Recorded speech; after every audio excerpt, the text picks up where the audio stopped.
Hi guys, tonight I thought I would do something to help you get to know me a little bit better, although this is pretty random, but I thought I would share 20 facts about me that obviously you don't know, and probably even some people that are fairly close to me don't know because they're random. So let's just jump right in. Number one is I used to, and I'm talking when I was little, I haven't done this in years, love how it felt to bite silly putty. I didn't eat it, but I would like take the putty out of the egg, hold it, and just like, it was something about the way it felt on my teeth. I'm not even sure why I did it the first time. It's just like weird little kid thing. But yeah, that felt like it was such a unique experience to me that I would do it anytime I saw silly putty and that there was nobody around because I had a pretty good idea that it was weird. In 6th grade, I had short hair. I actually had really long hair for most of my childhood other than 5th and 6th grade, and then I got this cut in my early 30s. But 6th grade me, I'm pretty sure, could have played Harry Potter if the Harry Potter book series and movies were out then, and if I could have nailed an English accent, which I definitely could not have. But I'll put a picture up right here. A little Harry Potter-ish, maybe? No? Who knows? I have never lied about my age, and I personally don't get insulted when kids ask my age. I just answer 36. I don't know, maybe it'll change as I get older, but I don't think so. It doesn't bother me.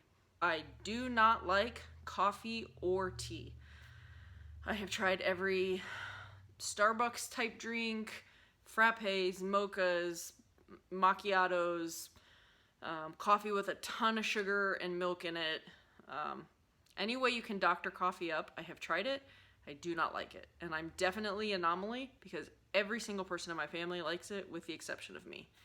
Tea is something else that I don't like. Unsweet tea, sweet tea, hot tea. I have tried a bunch of different varieties and I don't like it. I'm not sure why. It doesn't really affect my life too much other than now that we have a baby, when I want caffeine, my only easy go-to is diet soda, and I'm really trying to give diet soda up, but our baby does not sleep well, so it's not been an easy thing to give up for me. Although that said, there were a good 2 months when I first started staying home with her when I did manage to fully kick it, because when I don't drink caffeine, I don't need caffeine. It's that getting off the caffeine period that's tough. But anyway, that's not the point. I don't like coffee or tea. I love to doodle, especially when I was working or in school. I've said it before in the fidget video. I listen and retain information much, much better if my hands are doing something. And my preferred way of doing that is doodling. I used to always have a notebook just for my doodles. I did that in high school. I did it in college, grad school, and every job I've ever had. If I have meetings, classes, conference calls, anything, I'd have a notebook out and I would be doodling to the point where I would fill the notebook and then I didn't necessarily feel like I needed to keep it. I don't feel like I'm that great of an artist. I just like doodling. And if somebody asked me for a doodle, I'd give it to them, but otherwise, when I fill these notebooks up, they go in the trash. Kind of wasteful, but they do last me for a while because I will literally fill every square inch of a page, front and back. Yeah, most of the jobs I've had, I'm definitely within a short period of time known as the doodler. And unrelatedly, this is sort of a bonus fact, my parents when I was little called me Doodle Punk after a character in a book. There was a period in my early years, very early, probably 3-ish, when I called my dad Bob. His name is not Bob. My sister, when she was learning to talk, instead of saying Dada, said Baba. And apparently I thought she knew more than I did, even though she was younger, and I thought she was saying Bob. So instead of Dad, I'd call him Bob. Who knows? I have very teeny handwriting. People complain about it quite often. I do try to make it bigger if I know someone else is going to be reading something, but for the most part, people are very annoyed by my tiny handwriting. That said, it served me very well in all of my calculus classes in high school and college because if you've ever taken calculus, when you're working those problems out, they're rather lengthy, so I would fold my paper in half and have 2 columns, and my handwriting was small enough that it would work perfectly. So, tiny handwriting pays off in calculus. At least it used to. When I went to college, my initial major was a biology major. I wanted to work in medical research, and to test that out, between my freshman and sophomore year of college, I interned in a cancer research lab at a children's hospital, and hated it. Predominantly because the way it worked is obviously with medical research, you have to repeat the same thing over and over. So we did the exact same thing every Monday, and then on Tuesday we did something different, but we did the exact same thing every Tuesday, and so on. It was such a repetitious job. And then the other part of it was animals. I'm not going to get into that a whole lot, but it's definitely eye-opening to me. I am so happy I did that internship. That just was not a good fit for me personally. It's definitely an important line of work, but not a good fit for me. So I went back to school, knocked my biology major down to a minor because I'd already done a lot of classes, and took a little while figuring out what I wanted to do, but eventually settled on psychology. Both before high school and in high school, I played soccer on boys' teams. In high school, I played on the boys' team only because we didn't have a girls' team. We did have one my junior year, and I did play on the girls' team my junior year, but there weren't enough of us that wanted to play the next year. It was a rough season. A lot of the girls had never played before. Think, if you've ever seen the movie Ladybugs, that was pretty much our season. So my senior year, I went back to the boys' team, which was great. I bonded with all the guys that I played with, loved it. And before that, I did play on girls' travel teams, but my parents also put me on boys' teams because they felt like, in some cases, the coaching was better.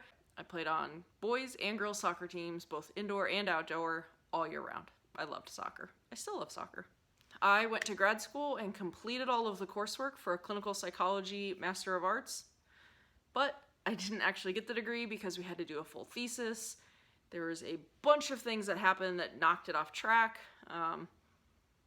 and by the time I would have been able to finish it, I just didn't care anymore. I knew that wasn't the right career fit for me.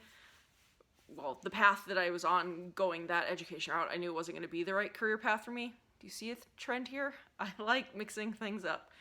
But yeah, I finished all the classes with honors, had great grades, but didn't finish the degree. And I don't have regrets either. I think that is what it is. I learned a lot. I loved learning it. I just didn't need the degree. Following my 2 years in grad school, I went to Australia for a year. That was part of the reason why I wasn't interested in completing that degree when I came back. It should have been completed before I left, but my chair and co-chair had some stuff going on and my thesis got pushed back. I went to Australia, and by the time I came back from Australia, I wasn't interested anymore. At any rate, I spent a year in Australia and I loved it. I traveled all around, visited with my aunt and uncle and their boys. Great country. I would love to go back and take Lauda and Ani. My favorite item of clothing? Hoodies. Any kind of pullover hoodie, I love it. We live in Texas. I don't get to wear them very long, so it's a bit of a bummer, but I love a hoodie. I went to Catholic school from first grade all the way through all 4 years of my undergrad.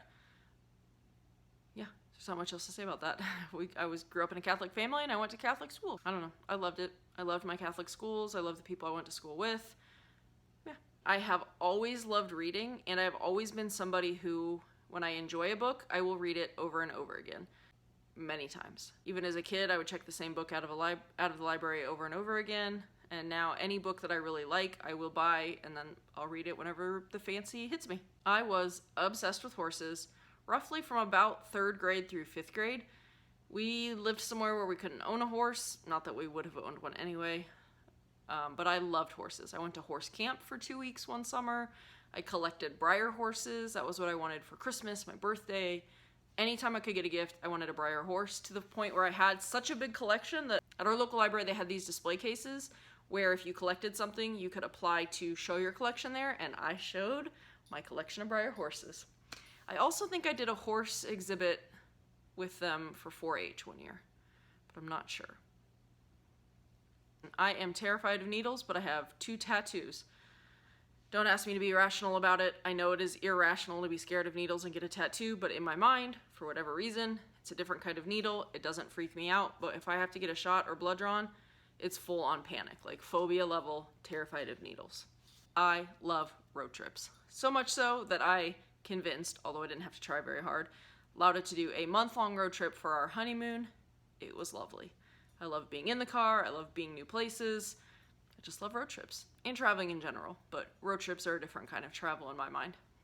Lauda and I cannot agree on or remember which one of us suggested Ani's name. We both think it was us. So I think I suggested it. She thinks she suggested it. We just have agreed to disagree.